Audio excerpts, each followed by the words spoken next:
Avez-vous déjà eu l'impression d'attendre quelque chose qui ne semble jamais arriver? Quelque chose que Dieu a promis. Mais les années passent et rien ne change? Abraham et Sarah connaissaient ce sentiment. Ils avaient reçu une promesse divine. Ils seraient les parents d'une grande nation. Mais il y avait un problème, ils étaient déjà âgés. Sarah était stérile et sa jeunesse était derrière elle. Comment un si vieux couple a-t-il pu avoir une progéniture? Aux yeux des humains, c'était impossible. Cependant, Dieu n'agit pas avec des probabilités, mais avec des desseins. Quand Abraham eut environ 75 ans, Dieu lui dit « Je ferai de toi une grande nation et je te bénirai » Genèse 12, 2. Le temps passait et la promesse semblait de plus en plus lointaine. Des années plus tard, sans voir aucun signe d'accomplissement, Sarah prit une décision hâtive et offrit à sa servante Agar pour qu'Abraham ait un fils. Ismaël est né de cette union, mais il n'était pas le fils de la promesse. Dieu a clairement indiqué que Sarah donnerait naissance à l'héritier légitime. Finalement, quand Abraham eut 100 ans et Sarah 90, l'impossible se produisit. Sarah tomba enceinte. L'utérus qui avait toujours été stérile engendrait désormais la vie. Le rire d'incrédulité a fait place à un rire de joie.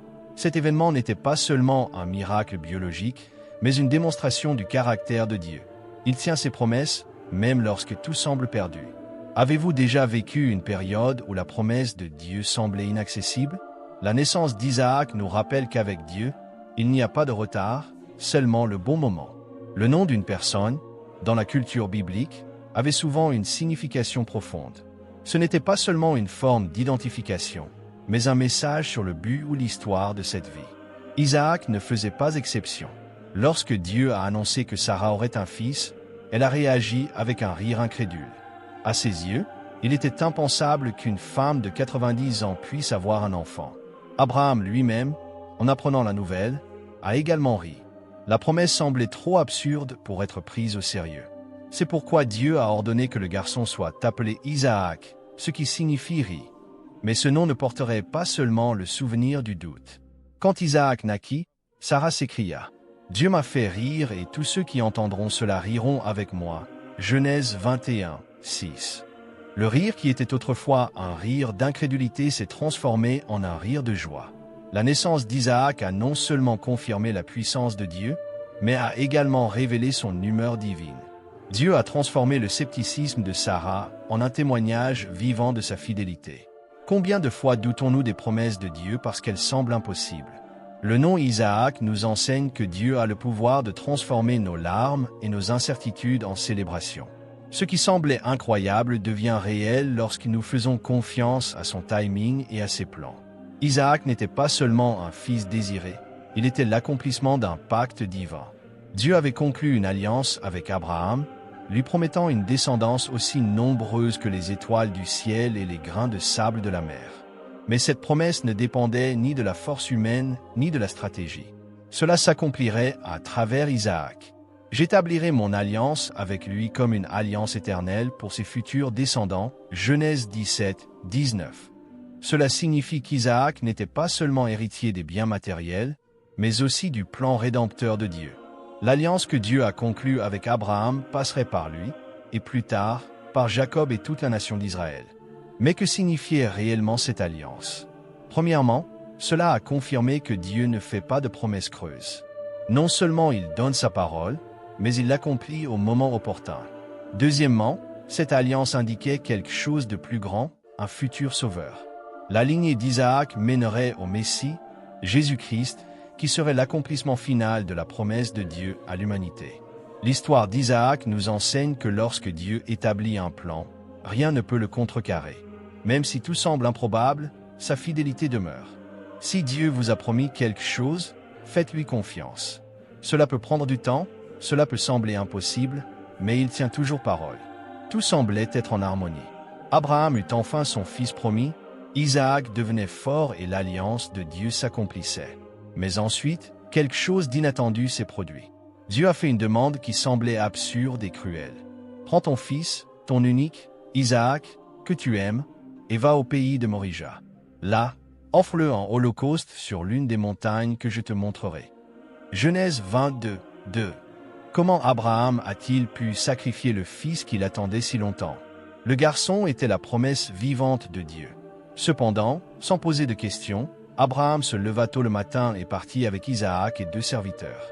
La marche jusqu'à Moria a duré 3 jours. Imaginez l'angoisse d'Abraham à chaque étape. Lorsqu'il arrivait à cet endroit, il laissa les serviteurs derrière lui et monta avec Isaac, prenant du bois et du feu. Le fils innocent demanda, « Père, où est l'agneau pour l'Holocauste ?» Abraham répondit avec foi, « Dieu se pourvoira de l'agneau. » Genèse 22.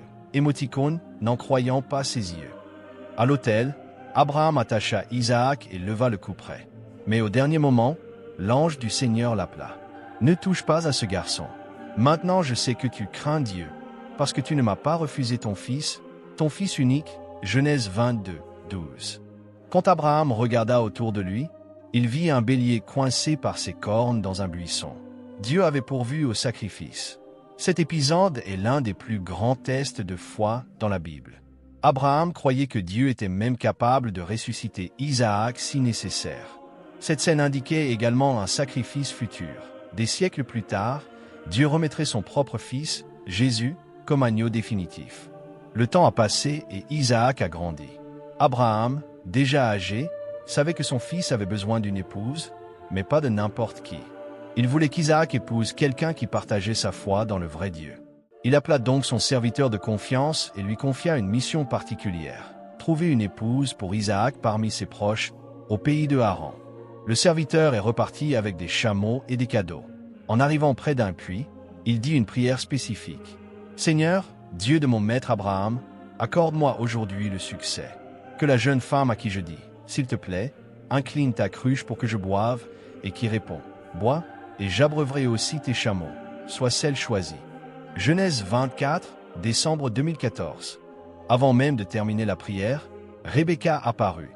Ignorant la demande du serviteur, elle fit exactement ce qu'il avait demandé à Dieu. Ce détail était un signe clair de la direction divine.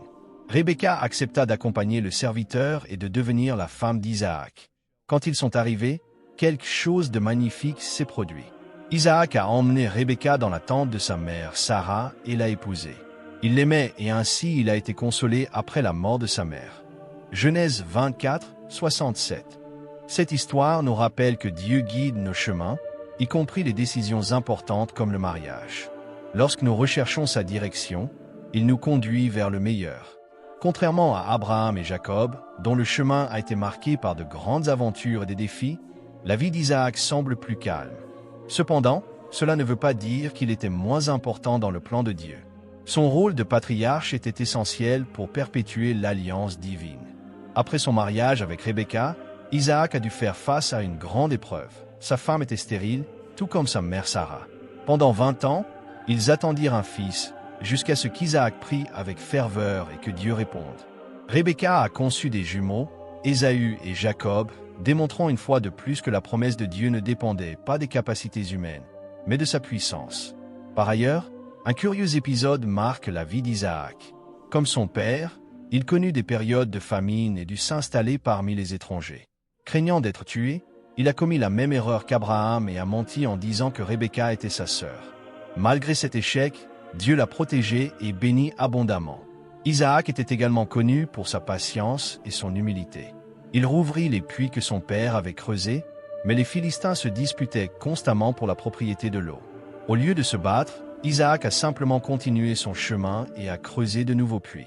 Son attitude paisible n'était pas la faiblesse, mais la confiance en Dieu. Il s'en alla de là et creusa un autre puits, et personne ne discuta à ce sujet. Il l'appela Rehoboth en disant « Maintenant, l'Éternel nous a donné de l'espace, et nous prospérons dans ce pays. » Genèse 26, 22. Isaac nous enseigne que nous n'avons pas toujours besoin de nous battre pour prouver notre valeur. Lorsque nous faisons confiance à la fidélité de Dieu, il nous donne de l'espace et de la prospérité au bon moment. Prospérité au bon moment. Dès le ventre de sa mère, les jumeaux Ésaü et Jacob faisaient déjà preuve de rivalité. La Bible rapporte que Rebecca ressentit une lutte intérieure et demanda à Dieu ce qui se passait. Le Seigneur répondit, « 2 nations sont dans son ventre, l'un sera plus fort que l'autre, et les plus âgés serviront les plus jeunes. » Genèse 25, 23. Ésaü est né le premier, devenant ainsi l'héritier naturel de la bénédiction patriarcale.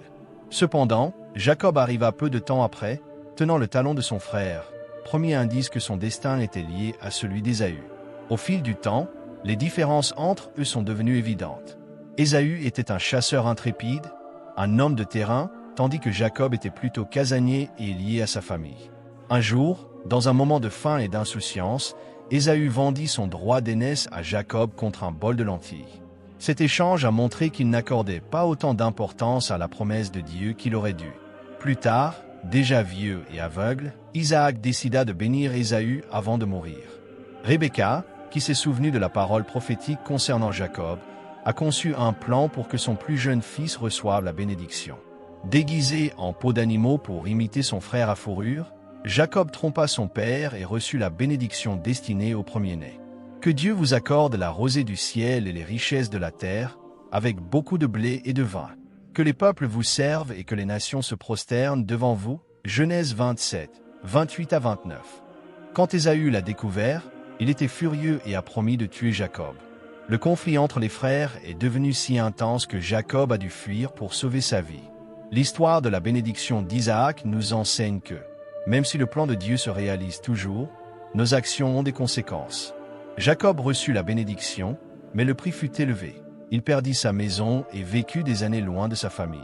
La souveraineté de Dieu ne faillit jamais, mais les choix humains façonnent le chemin que nous prenons pour tenir les promesses. La vie d'Isaac n'est peut-être pas aussi pleine d'événements dramatiques que celle de son père, Abraham, ou celle de son fils, Jacob, mais son histoire contient de profondes leçons sur la foi, l'obéissance et la confiance en Dieu. Isaac était le fils de la promesse, le lien qui garantissait la continuité de l'alliance de Dieu avec son peuple. Sa naissance miraculeuse a prouvé que rien n'est impossible à Dieu. Son sacrifice sur le mont Moria a montré l'importance d'une foi absolue au Seigneur. Son mariage avec Rebecca a révélé que Dieu guide les pas de ceux qui lui font confiance. Votre patience face aux défis nous enseigne que nous n'avons pas toujours besoin de nous battre pour revendiquer ce qui nous appartient déjà par promesse divine. Malgré sa foi, Isaac a aussi connu des échecs. Il a commis les mêmes erreurs que son père en mentant à propos de sa femme, en faisant preuve de favoritisme envers Ésaü et en ignorant la prophétie de Dieu concernant Jacob. Cependant, malgré ses imperfections, Dieu a accompli son plan à travers lui. Cela nous rappelle que nous n'avons pas besoin d'être parfaits pour être utilisés par Dieu. Nous avons simplement besoin d'être disponibles et fidèles. L'héritage d'Isaac ne réside pas seulement dans la descendance qu'il a engendrée, mais dans la fidélité silencieuse avec laquelle il a vécu. Il nous enseigne que la foi n'a pas toujours besoin d'être bruyante. Parfois, cela se manifeste par la persévérance et une confiance inébranlable dans le timing de Dieu. Aujourd'hui, quelles leçons pouvez-vous tirer de la vie d'Isaac? Êtes-vous prêt à faire confiance au Seigneur, même si vous ne comprenez pas le processus? Tout comme Dieu a été fidèle à Isaac, il vous sera fidèle. Si cette réflexion vous a touché, partagez-la dans les commentaires. Quelle leçon de la vie d'Isaac vous a le plus marqué? N'oubliez pas d'aimer cette vidéo et de vous abonner à la chaîne pour plus de contenu inspirant sur la parole de Dieu. Ensemble, nous grandirons dans la foi et découvrirons les desseins divins pour nos vies. Personne avec les mains jointes étincelle.